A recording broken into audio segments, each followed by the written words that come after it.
The bill to release the Epstein files arrived on Trump's desk today, and by the time that you're watching this, he may have already signed it. But what we end up getting, it might not satisfy people who want to get to the bottom of this. And that's unfortunately not going to be that surprising for a lot of people, because we've already gone through 5 months of feet dragging, deflection, diversion, distraction, and denial from Trump and the Republicans. But then after realizing he was going to lose the vote and that was going to be so embarrassing, he told Republicans, okay, vote for it. And every single lawmaker in the House except one, Louisiana Republican Clay Higgins, voted in favor. And then, and I was shocked by this, Senate Minority Leader Chuck Schumer fast-tracked passage of the bill by a procedure known as unanimous consent. Right? And basically that meant as soon as the House bill reached the Senate, it automatically passed without any debate, delay, or revisions. And for that to happen, it's not that everyone needs to vote yes, it just requires nobody to object. Though it also meant that senators didn't have to go on the record with a yes or a no vote like the House did. And actually, when Schumer was asked why he opted for that trade-off, he explained, because we want to get this done. And if they would have been allowed amendments, they could have delayed it.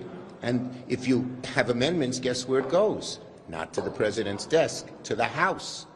And the House, who knows what they do with it. And actually, according to reports, ever since the discharge petition setting all this in motion passed, White House aides had been trying to get the Senate to amend the bill when it arrived, with them reportedly encouraging senators to frame any slowdown as responsible oversight and circulating talking points to vulnerable Republicans. And then, despite House Speaker Mike Johnson urging the Senate to amend it, yesterday Majority Leader John Thune just didn't put up a fight. And as far as why, you had Republican Thomas Massie giving his opinion on why his own party had such a change of heart. They realized this could jeopardize the majority if they took the side, literally the side of pedophiles and rapists. And with this, you had a Trump official saying that once Trump got it, he'd sign it. And a big thing is that from the moment Trump signs it, the clock starts ticking and the Department of Justice will have 30 days to release the full files. So that then gets us into muddy waters. But it's unclear whether they intend to use up all that time or just rip it off like a Band-Aid sooner. But with that, if you ask critics, the DOJ really shouldn't need any more time to redact sensitive victims' information because they've had close to 10 months now to do that. You know, you're even seeing Republicans publicly just wanting to get this over with, such as Tom Tillis. Release the damn files, period.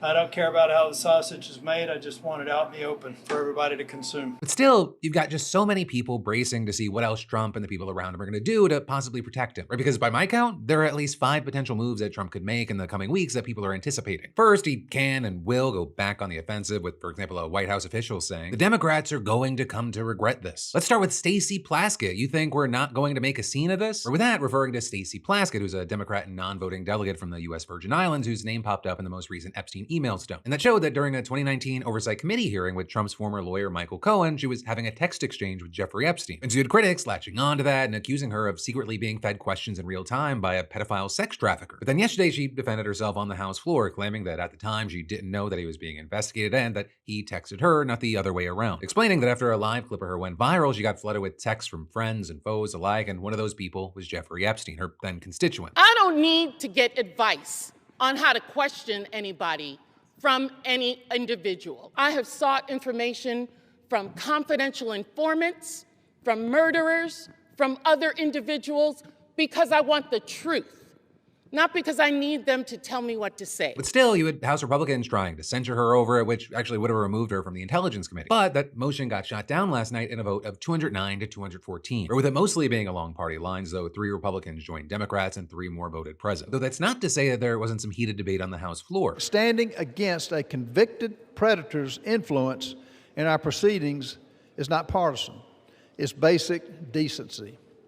We cannot pretend this didn't happen. This seems to me to be one more pathetic effort to distract and divert attention from the fact that the president's name appeared more than 1,000 times already in the small fraction of material released on Epstein. But moving on from that, for now, you have Trump's second option being to just not release the files in open defiance of the law that he himself signed, which I would say it would be an extreme action, though not totally unprecedented. I mean, we've seen this administration ignore judges, at least temporarily, and refuse to spend funds that were appropriated by Congress for a specific use. Plus, Trump has broad criminal immunity, and he can pardon anyone he wants, so there's arguably not a whole lot preventing him from just breaking the law. Though given the number of options here, I don't think he goes this route, at least not immediately, and at least Thomas Massie, he doesn't seem too worried about that possibility right now. They are criminally liable at the DOJ and FBI if they don't release these files. This is a law. And that brings us to option number 3, which is for Trump's DOJ to block certain documents from getting released, citing ongoing investigations. Because when you know it, this bill, it has a little caveat, which is that it allows the DOJ to withhold or redact any records that would jeopardize an active federal investigation or ongoing prosecution. And again, oh my gosh, the shocking timing. Last Friday, Trump had Pam Bondi open investigations into Epstein's relationship with 3 Democrats, Bill Clinton, Larry Summers, and Reid Hoffman. But also, the bill states that any withholding of material related to an ongoing investigation must be narrowly tailored and temporary. And so with that, it's unclear how much time that would actually buy them. And again, you have Massey not seeming overly concerned about that either. Even if they start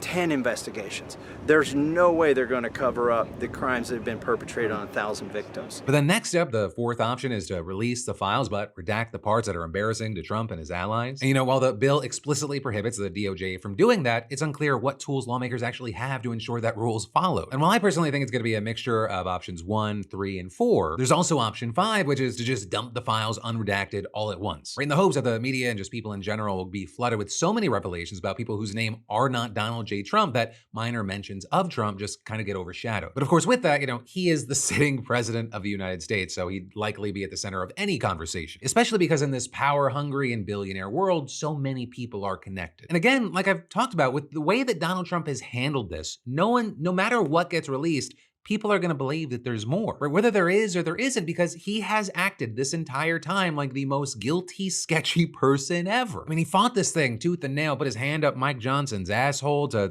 puppeteer him, to roadblock everything. More and more time passes. You've got more and more people saying, okay, it feels like they're buying time to remove things, to have some sort of conspiracy. You've got Mark Epstein talking about he heard that there's a facility where they're removing information. And so in the meantime, you've got a lot of people like Massey saying, they're not going to be satisfied until some real shit comes out, because he knows that it exists. We will know when the Epstein files are released because men will go to prison. I know through the victims' lawyers there are at least 20 credible accusations of rape and sex trafficking that have been relayed to the FBI, and they've done nothing about it. Whether the Epstein issue hangs over Trump's head or not, you have many feeling like this past week alone, it's already shattered his myth of political invincibility. Or before this, it appeared like he had an iron grip on his party. They followed him, he didn't follow them. But now you're hearing more and more talk, and this includes in MAGA circles, of, is he a lame duck? Right, and as we've seen with these situations with Tucker Carlson, Nick Fuentes, Candace Owens, Marjorie Taylor Greene, some on the right, they're maneuvering themselves to come out on top in a post-Trump future. Because I know it's easy to forget because he's just on every screen every single day, but